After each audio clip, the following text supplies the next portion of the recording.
শেখ হাসিনা ও আওয়ামী লীগের বন্ধু প্রতিম রাষ্ট্র হিসেবেই পরিচিত ভারত। আওয়ামী লীগের শাসনামলে নানা ইস্যুতে ভারতের প্রত্যক্ষ হস্তক্ষেপ এবং সর্বশেষ শেখ হাসিনা ও তার নেতাকর্মীদের আশ্রয়দানের মাধ্যমে সেটার প্রমাণও রেখেছে নরেন্দ্র মোদী সরকার। কিন্তু দ্বিতীয় অভ্যুত্থানের মাধ্যমে আওয়ামী লীগের পুনর্বাসনের চেষ্টায় এখনও কলকাঠি নাড়ছে ভারত। তার প্রমাণ পাওয়া যায় নানা সময়ে ভারতের মিডিয়ায় বাংলাদেশ প্রসঙ্গে অসত্য সংবাদ প্রচার, বিশেষ করে গণঅভ্যুত্থান পরবর্তী হিন্দু সম্প্রদায়ের শারদীয় দুর্গাপূজাকে কেন্দ্র করেও নানা অসত্য সংবাদ প্রকাশ করে ভারতীয় সংবাদ মাধ্যমগুলো। কিন্তু মূলত তখন দেশে উল্লেখ করার মতো কোনো ঘটনাই ঘটেনি। সর্বশেষ ইসকনকে ব্যবহার করেও ব্যর্থ হয়েছে নরেন্দ্র মোদী সরকার। গণঅভ্যুত্থানে পরাজয়ের পর প্রথম থেকে হিন্দুদের নিয়ে সরব থাকতে দেখা গেছে আওয়ামী লীগকে।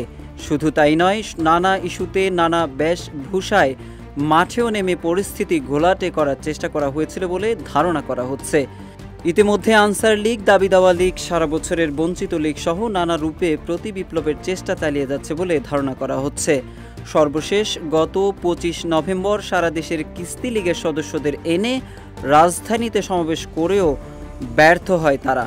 সেই অভিযোগে গ্রেফতার করেছে আইনশৃঙ্খলা বাহিনীর সদস্যরা।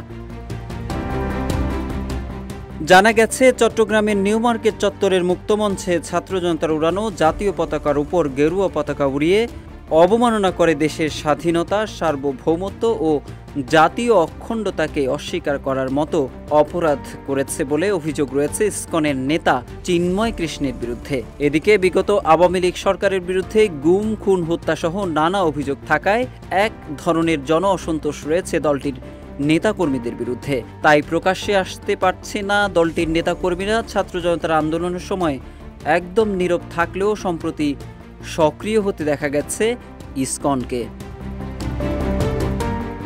বাংলাদেশের গোয়েন্দা সংস্থার দাবি, অন্তর্বর্তী সরকারকে প্রশ্নবিদ্ধ করতে যে কয়টি দাঙ্গা বাঁধানোর চেষ্টা করা হয়েছে তার পেছনে রয়েছে বিতর্কিত ইসকন নেতা চিন্ময় কৃষ্ণ দাসের সরাসরি ইন্ধন। ধারণা করা হচ্ছে দেশ বিরোধী মামলার এই আসামি চট্টগ্রামে জমি দখল, সাম্প্রদায়িক উস্কানি সহ নানা অনৈতিক কর্মকাণ্ডের হোতা। চট্টগ্রামের হাজারি গলিতে সাম্প্রদায়িক দাঙ্গার অপচেষ্টার অংশ হিসেবে সহিংসতা, সেনা সদস্য ও পুলিশ বাহিনীর সদস্যদের উপর ভয়ঙ্কর অ্যাসিড হামলার নেপথ্যের ভূমিকার অভিযোগ রয়েছে এই ইসকন নেতার বিরুদ্ধে। গত 25 নভেম্বর রাষ্ট্রদ্রোহের মামলায় আটক করা হলে সঙ্গে সঙ্গেই প্রতিবাদী বিবৃতি দেয় আওয়ামী লীগ। দলটির প্রেসিডিয়াম সদস্য জাহাঙ্গীর কবির নানক এক বিবৃতিতে চিন্ময় কৃষ্ণ দাসকে গ্রেফতারের নিন্দা ও প্রতিবাদ জানিয়ে অনতিবিলম্বে তার মুক্তির দাবি করেন। এদিকে চিন্ময় দাসকে আটকের বিষয়ে ভারতের হস্তক্ষেপ চেয়ে চিঠি দিয়েছে ইসকন। ইসকন তাদের অফিসিয়াল এক্স হ্যান্ডেলে টুইট করে জানিয়েছে, সন্ত্রাসবাদের সাথে ইসকনের যুক্ত থাকার অভিযোগ ভিত্তিহীন এবং অত্যন্ত আপত্তিজনক। এদিকে চিন্ময় কৃষ্ণ দাসকে গ্রেফতার ও জামিন বাতিলের ঘটনায় উদ্বেগ প্রকাশ করে বিবৃতি দিয়েছে ভারত সরকার। বিবৃতিতে বাংলাদেশের হিন্দু সহ সকল সংখ্যালঘুদের নিরাপত্তা নিশ্চিত এবং স্বাধীনভাবে মত প্রকাশের স্বাধীনতা নিশ্চিতের আহ্বান জানানো হয়। এদিকে ভারতের পররাষ্ট্র মন্ত্রণালয়ের বিবৃতিতে পাল্টা বিবৃতি দিয়েছে বাংলাদেশ সরকার। বিবৃতিতে চিন্ময় কৃষ্ণকে নিয়ে ভুল তথ্য ছড়ানো হয়েছে দাবি করে বলা হয়, ভিত্তিহীন বিবৃতি শুধু ভুল তথ্য ছড়ানো নয়, বরং দুই প্রতিবেশী দেশের মধ্যে বন্ধুত্ব ও বোঝাপড়া চেতনার পরিপন্থী। তবে রাষ্ট্রদ্রোহের মতো ঘটনায় যুক্ত থাকলে কোনো প্রকার ছাড় দেওয়া হবে না বলে জানিয়েছেন অন্তর্বর্তীকালীন সরকারের স্থানীয় সরকার, যুব ও ক্রীড়া উপদেষ্টা আসিফ মাহমুদ সজীব ভুইয়া।